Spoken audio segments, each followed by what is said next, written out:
Hey everybody, before we start hitchhiking together, just a reminder you can follow my live hitchhikes via Instagram, Facebook or Twitter. Just search for The Hitchhiker Podcast or go to my website, thehitchhikerpodcast.com, scroll down and follow the links. Thanks.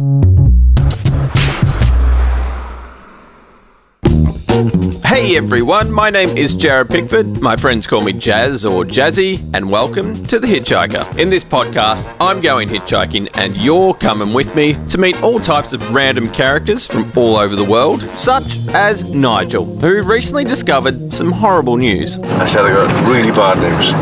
I'm part English. And he's really choked on his drink. And Raffia, who I didn't mean to make a little nervous, but I did. Can't believe you picked me up. It's getting me now. I'm going to go to Tesco and drop you there. Okay, please. And Arthur, who was full of nice conversation and surprises. Life's too short to be stuck in a, how can I put it, to be working and grafting all your life. Yep, I'm a big fan of meeting all types of people. Just ask my non-biological family, sister Samantha and her mum Rachel. They're going to be freaked out when they meet you. Because you attract crazy, weird people. How? They just have to look at your face. It's your look, Jax, it's your look. It was Friday afternoon, around 2:30 p.m, a week after my arrival in Wales. Today, I was finally leaving on my hitchhiking podcast adventure. I'd been working up to this point for about 6 months, and admittedly, I was feeling really nervous and anxious. But I knew after a few hitchhikes, I'd be much more relaxed. That morning, Sam, Rachel and myself, we decided to go for a trek, grab some lunch, and then they'll take me to my first drop-off point. Though, our day didn't go as planned. Well, we went to go walking, but what happened? It fucking rained. You can't say that! Yeah, you can swear on podcast, don't worry. So we've had the best weather ever, and who's got to go hitchhiking today? In the rain. Oh yeah? What do you think? How's the hitchhiking going to go? What do you reckon? One day and you'll be back. Yeah, not good. Very wet. Not in a tent tonight. SOS. SOS. I'll be in a B&B. Yeah. For friends and people. Do you reckon I'll survive? No. No. Do you reckon? No. Look at you. Do you have any other tips for me? Anything else when I'm hitchhiking? Stay safe. Keep your bum to the wall. Carry a knife. Top tips. Okay? Thanks, that's perfect. Rachel, worries. anything that I should take note of? No, you just need to stay safe, stay away from weird people. Don't take sweets off You heard it here first. Don't take sweets off strangers. Don't talk to strangers. That's the point of talking to strangers, I don't know. You're going to get on fine. Yeah. You're just going to do just amazing. It was time to leave. That weekend, I planned to stay with a traditional Welsh family who invited me to a very traditional Welsh event. As I said my goodbyes to Sam and Rachel in Brecon, that's mid-south of Wales, the race was on because I wasn't sure if I had enough daylight left. But luckily, it was literally 2 minutes before someone had kindly stopped. G'day, mate. Where are you going? I'm trying to get up north to Newtown, Osler Street. Going as far as Llandudno. Is there a good place to hitchhike off from there? Can I get away? Yeah, from there's the road forks out so you can get to Newtown. I'll jump in. I knew this was my ride. Where should I put this? This guy looked like a classic happy Welshman. What's your name? Nigel. Nigel, I'm Jared. Nice to meet you. Where are you going? I'm going to go and pick up our caravan. We were at the Llandudno Royal Welsh Show. Oh, so was I. I went Wednesday. Oh, did you? I was there all week. Oh, were you? Yeah. Oh, you love it that much? Oh yeah, we go every year. What do you do? Have you got cattle up there, or is there something? We got 2 caravans. I brought the one back yesterday. Yeah. Now I got to go get the other one. So you're on holidays at the moment then? You take a week off for this? Yeah, it's a week off now. It's just recovery day today. 2 days to recover from the alcohol. That's good. There's 1 week in Wales where the whole nation stops and takes pride in the Welsh culture. That is the week of the Royal Welsh Show. It's by far the largest agricultural show in the Northern Hemisphere. It's when a lot of Welsh families and farmers take their annual holidays and gather together to celebrate what Wales has to offer. You'll find animals, machinery, horses, local Welsh food, wood chopping, garden, vegetable and cake competitions, lots of banter and drinking, but most importantly, Cob Wednesday, where the Welsh cob horses take stage. I could definitely see Nigel was still in recovery from the show, and we spoke a little more about the love and pride that the Welsh have for their country. To me, that pride has always been evident. It's definitely not a patriotic pride, but more of a pride in how much this tiny country has to offer the world. In a lot of ways, their culture is very separate from England and Scotland. From their beliefs, traditions, sports and foods, remember, Wales is a whole other country with a different history. As Nigel and I chatted some more about his Welsh pride, he then shared some terrible news he recently received. Well, for a Welshman, it's quite terrible anyway. And you're Welsh, clearly. Clearly Welsh. Yes. I did have some bad news last year though. What happened? This guy in Oxford did a tree, a family tree, and he found my great grandparents, and it turns out during the war, I thought my granddad was actually Welsh, but he's not. He was a Yorkshireman, so I'm part English. Get out. Oh, I know. That's a horrible thing for Yes, a I Welshman know. to find out. I've been in mourning ever since. I can imagine. I work for an English company and we get on really well, especially when the rugby's on. It's one of the best things for banter between the English and Welsh. But once I told my friends then over England, I actually sat down with my boss. We were out one night for a meal and a catch up with things, and there's three of us do our particular job. And I said, I got something to tell you. I said, I got really bad news. I'm part English. Really choked on his drink. Like. So when the rugby, so of course when the rugby's on now, they say, "Who are you supporting in this state?" You'd never jump to the other side, No. would you? No. I was born in the valleys. I was born in Wales, so. Yeah, I've been coming here for 15 years, nearly every year. I love it. It's my favourite place in the world. Do you come from Australia? Yeah, Australia. Yeah. How do you afford that? Tell you what, I got the cheapest flight this time because I'm originally worked in radio, but I've moved to podcasting now, and I thought, I love traveling and hitchhiking. I'm going to do a hitchhiking podcast. Okay. And so you're actually my first ride ever. This is doing the podcast. So you're my first, and my friends just dropped me off, and they said you'll never get a ride, and I'm like, I'll get a ride. Watch this. I waited 2 minutes and you turned up, so that was exciting. You didn't want to get wet. I was worried about that. I dropped by Brecon and got some waterproofs so I don't get wet. Well, you're heading towards where the rain is. If you go south, it's really warm. Oh, damn it. Where I'm from, Abergavenny, it's absolutely roasting there. Last night they were saying it was going to be 37 degrees today, so... in the middle of it. Not over here. Okay. This is a bit north, and there's a bit of cold air coming across from the Atlantic across. The storms are coming in then. It's going to get... Okay. Both Welsh, 100 not Welsh, you're in the middle. And then how far to Newtown? Welsh? Yeah, Newtown and then Welshpool. To go there, I would go through Hereford. This way is a bit more difficult and probably find more characters about you. That's what I thought. That was my first thought. And it's nice. It's much easier to get a ride on the smaller roads. Yeah, it's fat. That road over there, if you go if you look at this is the main trunk road this side. Yeah. If you went 20 miles that way, there's another trunk road which is the 40, which is faster.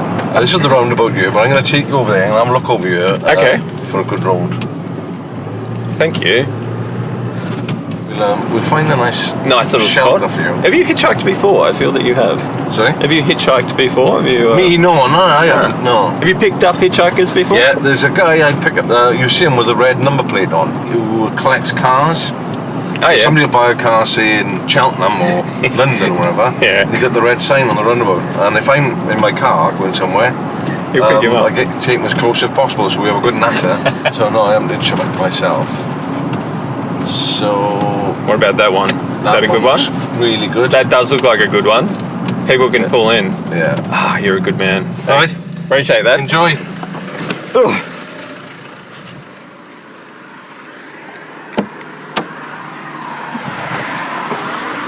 Thanks, Nigel. Enjoy the trip back. I will. Very much appreciate you taking me this far. It's great. Okay. Bye-bye. See ya.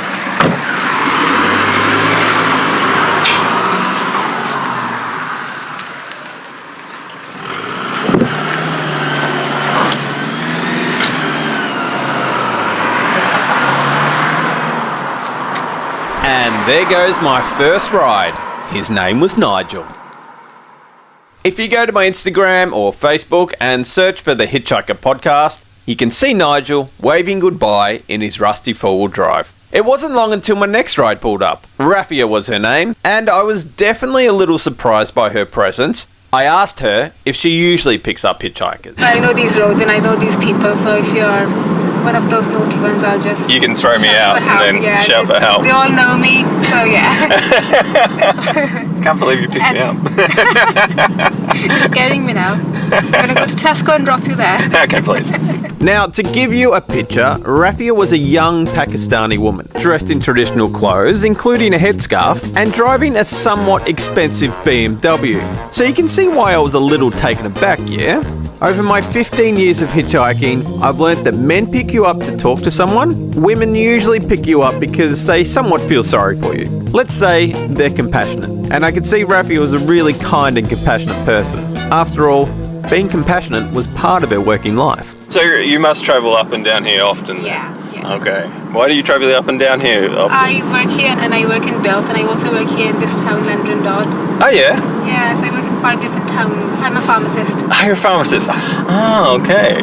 Where do you live? Newtown, did you say? Is it? No, Knighton. Knighton, okay. Yeah. I get a bit lost around here. No, don't worry. Until you know the geography, I don't either. People tell me the next village name to Knighton and I say I have no idea where that is. I don't go there. I only go to my workplaces. So and I can't pronounce half these Welsh names too. I get a bit lost. Blame you.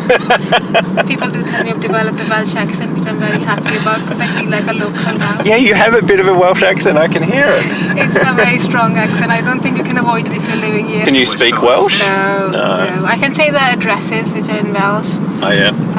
Mainly because I like to know the meaning of it, really. So, oh yeah. Yeah. So I do know a couple of things. Diolch. Yeah. What's that mean? What else? Oh, thank you. Thank you. Oh, of course. Yeah. Oh, yeah. And I know Plas. Plas means castle. Yes. And I know what Cwtch means. Kai means yellow. Cwtch means hug. Hug, yes, because they always go Cwtch. And I'm like, okay. Now we're on the subject, let's talk a little bit about the Welsh language. 19% of Welsh actually speak Welsh. To me, I actually thought it was a lot more. Everywhere I go, people speak Welsh. My friends up north all speak Welsh in the household. English is their second language, although they're fluent in both. Oh, by the way, the word Wales is English. To the Welsh, it's called Cymru, spelt Cymru. And just a fact, when you drive around Wales, you'll see that all public signage is first spelt in Welsh and then English. So this is the place I'm talking about, Crossgate. Lovely, thank you. It's perfect. It's raining, so I don't know what your plan is. You can park anywhere and I'll jump out and I'll walk back down to the... So that's the road you I go straight ahead? Go on, yeah. Perfect. I can walk up there, it's not a problem. I'll just go across the roundabout and I'll drop you there. You can drop me at that little space there. Yeah, perfect. Good luck with your... Thank you. Journey. Take care, Gerald. Much appreciated. No problem at all. Oh, thanks, Raffia. Bye.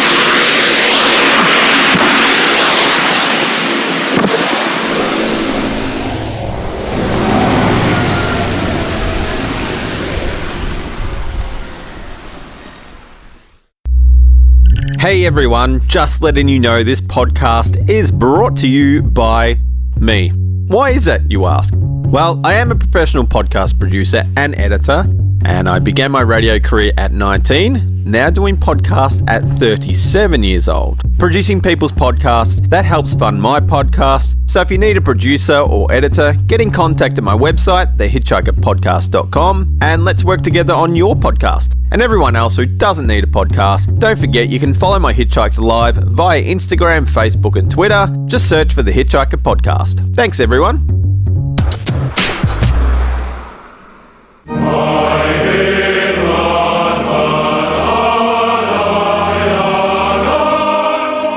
Before we continue hitchhiking, I best tell you a little bit about Wales. Behind me, that music you can hear, that is the Welsh national anthem. There's just over 3 million residents here in Wales, which isn't much considering the UK is made up of 65 million people. And for the record, Wales is about 21,000 square kilometres. That's about 1/3 of the size of Tasmania for all you Aussies. It's about the same size of Maryland for everyone in the States, or half the size of Nova Scotia for my Canadian listeners. Wales is part of the UK. It borders with England to the east, has the Irish Seas to the northwest, and the Bristol Channel to the south. And is Wales an actual country? I've been here many years, and I don't even know. So whilst I'm a Hitchhiking Travels, I asked the locals if they knew. Is Wales a country, state or principality? It calls itself a principality. Can you tell me, is Wales a country, state or principality? I've always thought it as a country because Ireland's a country, Scotland's a country. Do you know if Wales is a country, state or principality? Country. Why would you say country? No, I don't think so. Because they're playing the same football league as England. That's a good answer, actually. I like that one. Are you Welsh? Yes. Is Wales a country, state or principality? Oh. Yeah. I'd say country, state. Principality. Why would you say principality? I don't know. Is Wales a country, state or principality? A country. Why do you say that? Why? Interesting question. I always thought it was. I was born here. Identity, I suppose, own identity. So yes, Wales is a country, and I think this guy summed it up best. I think that's generally what I'm told. It has many autonomous powers. It has a history and tradition of being a country. Yeah. And it has always had an element of self-rule. That's a good answer. So about now, most of you are wondering, yeah, but whereabouts is Wales in the UK? The shape of the UK is quite obscure, but imagine it like this. Picture a little dragon, side on, facing right. Can you see him perching on his little legs, head stretching tall, and his bum almost resting on his back tail? That tail, that is Cornwall and Devon, which is part of England. Now, picture his little wings tucked behind him, not quite resting on top of his tail. That little hump there, those wings, well, that's Wales. The Irish Seas to your left, and the English borders to your right.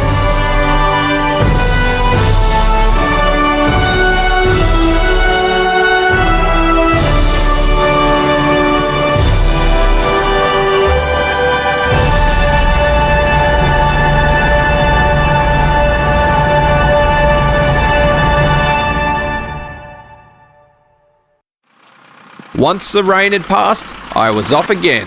Always with a few false starts. That's normal. G'day, mate. Where are you going to, mate? I'm going to Newtown. I'm not going anywhere near there. Oh, where are you heading to? I'm only going as far as Abbycomere. Oh, it's not very far? I thought you might be going there. Ah, damn it. That's all right. I'll hang out in the wet a bit longer. But it wasn't long until I found the hitch I was looking for. Meet Arthur. Thank you. What's your name? I'm Jared. Not his real name, by the way, but really interesting. And as the ride went on for a few hours, he got more and more interesting and unveiled a lot about himself. He was going exactly where I needed to be. Arthur was in his late 60s, a skinny, rough-looking fella, a few tattoos, and I could see he was a bit of a working man, or maybe a good old gypsy. It was hard to tell. Either way, I knew he had stories to tell, and I liked him straight away. Are you going through Welshpool by any chance? I am going to Welshpool. Is that okay? Was that? Yes. Or did you say you had to stop in Newtown? No, I was going to stop over in Newtown for a cup of tea. I'm going to buy you a cup of tea. Well, that'd be nice. That's how this is going to be. Whereabouts in Australia are you from? I'm from Melbourne. Have you enjoyed your stay over here now? I love it, and I have my surrogate Welsh family in Monmouth. And I have a godson there now and really close family. Right, okay. Is there any particular place in Wales you like to come, or do you come to this, or do you travel around Wales? I travel around. My favourite place is actually where I'm going now, which is just below Oswestry, which is the Tennant Valley. Right. And that's one of my favourite places. It's so beautiful down there. It's like a postcard, and it's green, and the hills and the waterfalls and the people and Don't you have that in Australia? You know, you've really got... Well, that's a good question. You know when you go to a place and you feel like it's, I don't know, something about Wales just makes me feel like I'm home. So, Are you Welsh? No, I'm not. Where are you from? I'm originally from the northeast of England. I'm from County Durham. Do you live in Wales? Or? Yes, I do. Oh, yeah. I'm married to a Welsh family. My wife is Welsh. Yeah, we moved in the 1960s, the late 1960s, with the coal mines. My father was a miner and my brothers were miners. And we came to work in the collieries down in South Wales or West Wales. That was big. The coal is big. Coal is a massive industry. It was a massive industry. It no longer exists. Coal mining finished in the 1980s. That was with Thatcher. Is that something happened there? That was, yes, it was. Yes, there was a lot of different ideas, whether it was political or it was factual. There was a massive industrial uprising, union strikes in the 1980s, in 1984. And the strike led to a year of the miners being on strike. It was a whole year. And they went back after the strike, and after the strike the mines started to close. They were striking to try and preserve their jobs, but they failed and the mines started to close. Before the late 1990s there were no collieries left, only one colliery in South Wales, and there used to be 150 collieries here. You remember the impact that had on? Yes, oh yes, absolutely. Wow, how did your family suffer through that? They did, yes, they suffered badly. Oh wow. In what way? Well, they suffered financially because they were on strike for a year without any wages. And there were soup kitchens, and it was very, very hard for mining families at that time. Yep. There was a lot of resentment because of the government were in league with the closure of the mines. Margaret Thatcher was the Prime Minister at the time, and the actual mining industry dissolved after the strike, and it became a thing of the past. It becomes historic. There aren't any mines. The mines itself do not exist. So what did your family go on to do after that? Did they... Yes, that's a good question.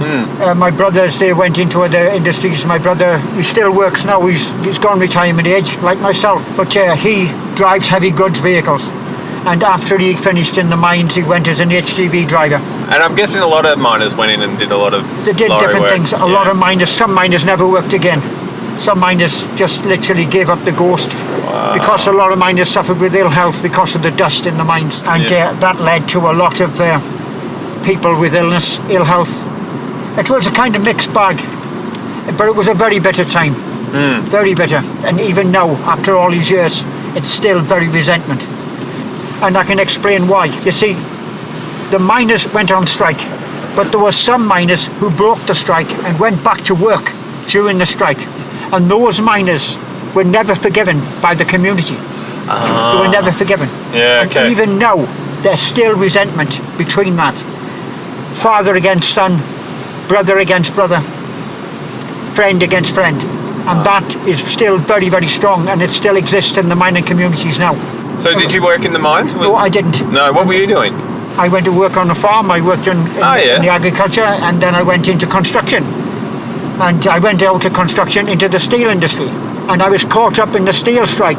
Wow. Everything just went pear-shaped. And were you married with a family during this? yes, I was. Oh, absolutely, yes. Oh, wow. Yes, I was. I had 3 children. I suffered the hardships like everybody else, financial. What were some of the things, like the hardship, like the food? There was no money. I had a mortgage. Yeah. I had a mortgage. I had bills, electricity, gas bills, the usual bills, food bills, and there was just no money to pay those bills.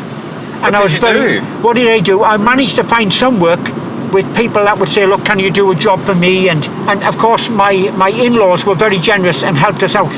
It was very difficult. It was very hard for us. Oh, I can imagine. The steel strike wasn't as long as the miner strike, but the length of time it did last was quite hard biting. This is me, by the way, up here, Crossroads, I think this is. Right, where you are now? Yeah, see where that pub is there? Yes. Can you drop me off there? I can do That'd that. be lovely. No trouble at all. I'll just pull over here now. Yeah, no worries. Swing it round now if I can. Perfect. Right. Can I drop you by here now? And This is perfect. Yeah. Thank you. Let me just pull back out of this guy's drive. Not a problem. Well, what can I say? Okay. Thank you. No problem. And it's been a pleasure. It's been an absolute pleasure. You're such an interesting person. Yourself as well. I'm not the only guy. I'm so happy that we got to meet. See you later. It's been a pleasure. Take care of yourself. Thank you so much. Bye. What a great man.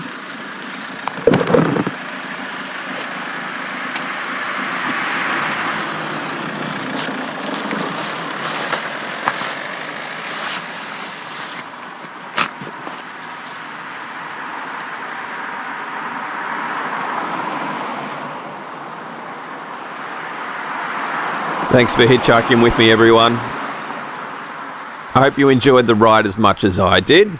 Arthur actually went on to become a great artist and received his PhD in philosophy. Apart from his hardship in the 80s, he was such a happy-go-lucky chap and really youthful in his outlook on life. There's so much content to fit on this podcast, I just couldn't fit it in. But if you want to listen to the extended interviews with Arthur or any of my other hitchhikes, just go to my website, thehitchhikerpodcast.com, and sign up to the newsletter, and in the coming weeks you'll receive an invitation to all the interviews, extended and free. On the next episode of The Hitchhiker, I make it to my destination, just. It's what's wrong with your car? It sounds sick.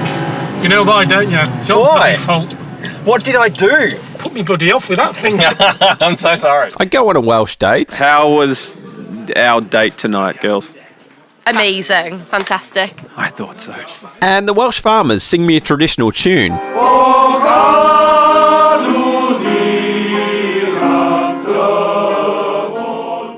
Lastly, I just want to let you know I've started a crowdfunding campaign to purchase better equipment and hire a co-producer, as I want to get these podcasts to you much quicker. If you can make a donation, go to my website, thehitchhikerpodcast.com. That would be greatly appreciated. To end this show, let's go out with my two favourite Welsh humans singing their favourite car song.